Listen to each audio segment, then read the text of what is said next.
Good morning students.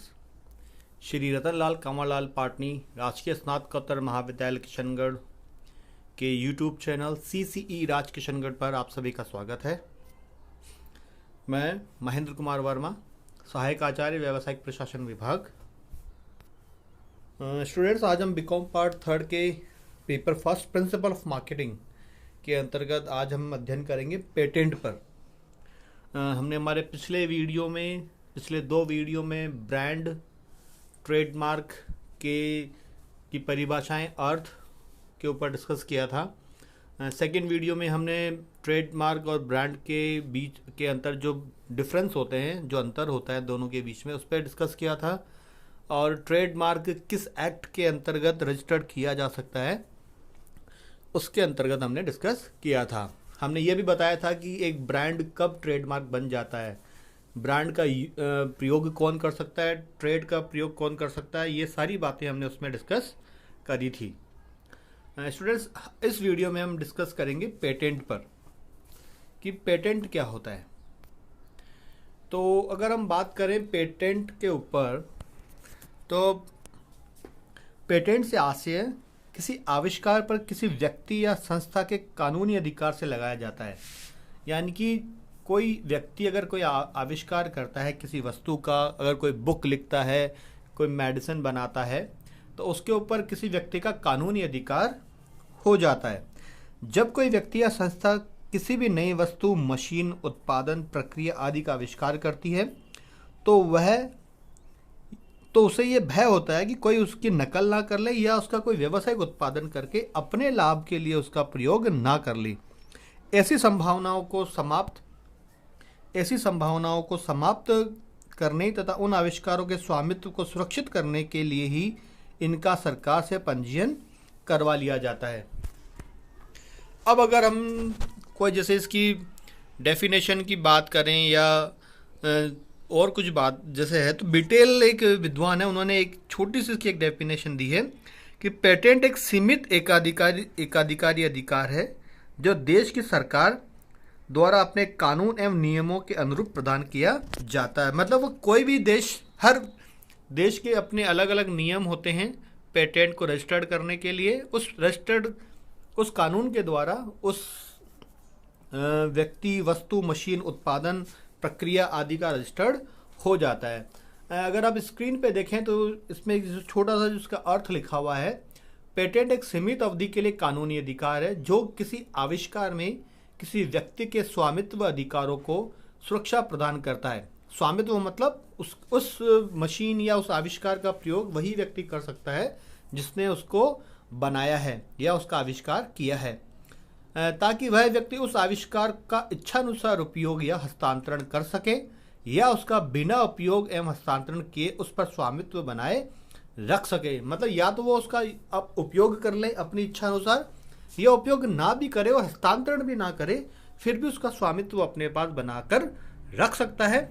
इन सभी बातों को सुनिश्चित करने के लिए ही पेटेंट करवाया जाता है।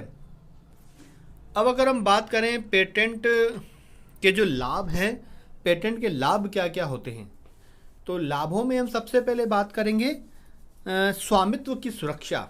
यानी कि पेटेंट से क्या होता है, पेटेंट प्राप्त कर लेने से आविष्कार के स्वामित्व संबंधी अधिकारों की सुरक्षा होती है।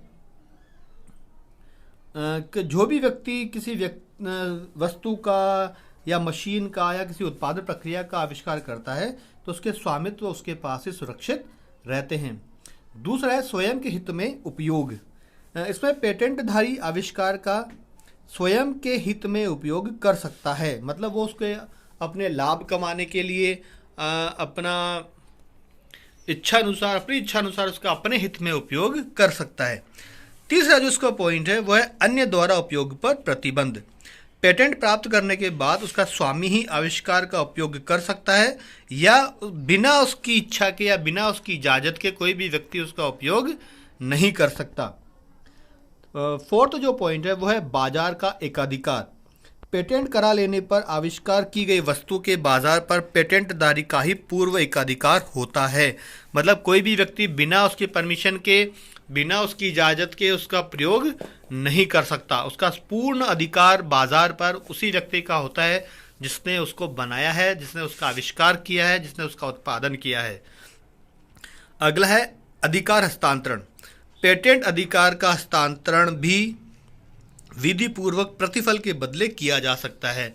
स्टूडेंट, जैसे आपने बहुत सी बार देखा होगा या सुना होगा कि किसी फिल्म को, जैसे कोई फिल्म पुराने समय में कभी बनी हो, किसी व्यक्ति ने उसका अपने नाम पर पेटेंट करा लिया हो, उस नाम का, उस टाइटल का, तो भविष्य में व्यक्ति उसके राइट्स खरीद लेते हैं, यानी कि उसके अधिकार का हस्तांतरण कर देते हैं। उसके बदले में उन्हें कुछ प्रतिफल दिया जाता है। उस प्रतिफल को लेने के बाद उस वस्तु को, मशीन को या प्रक्रिया को बनाने वाला व्यक्ति दूसरे व्यक्ति को वो उसका अधिकार दे सकता है कुछ प्रतिफल लेकर।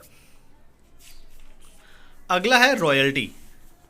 जैसे कि आपने अभी अपने पहले वाले जिस बिंदु में डिस्कस किया था, अधिकार का हस्तांतरण किया जा सकता है किसी प्रतिफल के बदले, और उस प्रतिफल को रॉयल्टी ही कहते हैं।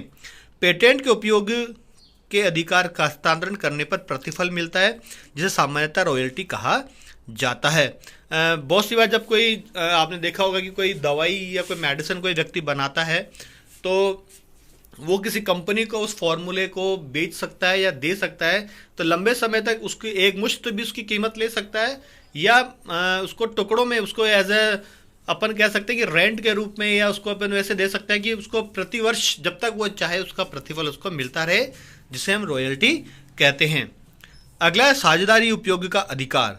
पेटेंट करा लेने पर उस आविष्कार का उपयोग साझेदारी या संयुक्त साहस अनुबंध के अंतर्गत भी किया जा सकता है। मतलब एक व्यक्ति उसका उपयोग कर सकता है, या साझेदार 2 या 3 जो भी उसके साझेदार हैं वो मिलकर उसका उपयोग कर सकते हैं। जिन जिन व्यक्तियों ने कानूनी रूप से पेटेंट करवाया होगा किसी आविष्कार का, किसी प्रोसेस का, वो सभी व्यक्ति, वो सभी साझेदार उसका उपयोग कर सकते हैं, उनके पास उनका अधिकार होता है। नेक्स्ट पॉइंट है अन्य देशों में उपयोग। पेटेंट का उपयोग एवं हस्तांतरण अन्य देशों में भी किया जा सकता है, यानी कि भारत में रहने वाला व्यक्ति बाहर अमेरिका, चाइना, कहीं भी अपने पेटेंट का प्रयोग करने के लिए उसे दे सकता है, और बाहर का व्यक्ति भारत में आकर वो अधिकार दे सकता है, ताकि कोई मेडिसिन है, कोई प्रक्रिया है, कोई प्रोसेस है, कोई विचार है, वो एक देश से दूसरे देशों में सर्कुलेट हो सके, और जिसने उसका आविष्कार किया है, जिसने उसको बनाया है, उसको उसका प्रतिफल भी मिल सके। अब अगर हम बात करें कि इनकी पेटेंट की विशेषताएं क्या होती हैं, तो पेटेंट की विशेषताओं के बारे में अगर हम बात करें तो सबसे पहला जो इसका पॉइंट है वो है पेटेंट एक कानूनी अधिकार। मतलब ये एक कानूनी अधिकार है किसी आविष्कार को, किसी प्रोसेस को, किसी थॉट को, किसी उत्पादन को, किसी मेडिसिन को जब कोई व्यक्ति अपने नाम से कानूनी रूप से अपने नाम से रजिस्टर्ड करवा लेता है, पंजीयन करवा लेता है, तो वह व्यक्ति उसके कानूनी रूप से उसका एक अधिकारी हो जाता है, जो किसी देश के कानून के अनुसार देश की सरकार द्वारा प्रदान किया जाता है। मतलब प्रत्येक देश के अलग अलग नियम होते हैं, वह अपने नियमों के अनुसार उसका एकाधिकार उसको देता है। दूसरा है यह अधिकार एकाधिकारी अधिकार है, अतः इस अधिकार का धारक व्यक्ति या संस्था ही इसका स्वामित्व रखती है। एकाधिकारी मतलब ये एक ही व्यक्ति के पास या एक ही संस्था के पास होता है जिसने भी उसका आविष्कार किया है और जिसने उसका पंजीयन अपने नाम से करवाया है। तीसरी जो इसकी विशेषता है वह है यह एक अधिकार है, विशेषाधिकार नहीं है। यानी कि यह एक अधिकार होता है, विशेषाधिकार मतलब इसे प्रिविलेज नहीं दिया जाता, यानी कि ऐसा नहीं है कि कोई अन्य व्यक्ति वैसा काम नहीं कर सकता, वो उसमें कुछ डिफ्रेंशिएट करके या कुछ और काम करके उसको अपने तरीके से भी डेवलप कर सकता है, और वह व्यक्ति जो डेवलप करेगा उसका अपने लिए उसका यूज़ कर सकता है, अपना उसका पेटेंट करा सकता है। अगला पॉइंट है यह अधिकार सीमित भौगोलिक क्षेत्र के लिए ही होता है, क्योंकि किसी भी सरकार की अधिकार सीमा या प्रभुसत्ता सर्वव्यापी नहीं होती। यानी कि आपने देखा होगा कि कोई व्यक्ति से राजस्थान में रहता है या एमपी में, महाराष्ट्र में, जो पर्टिकुलर किसी स्टेट में रहता है या किसी देश में रहता है, तो वहाँ के जो लोकल नियम है, वहाँ के स्टेट के जो नियम है या जो सेंटर के जो नियम है, अगर हम बात करें राज्यों की, जैसे राजस्थान का कोई नियम है तो क्या राजस्थान की परिसीमा में ही लागू होगा।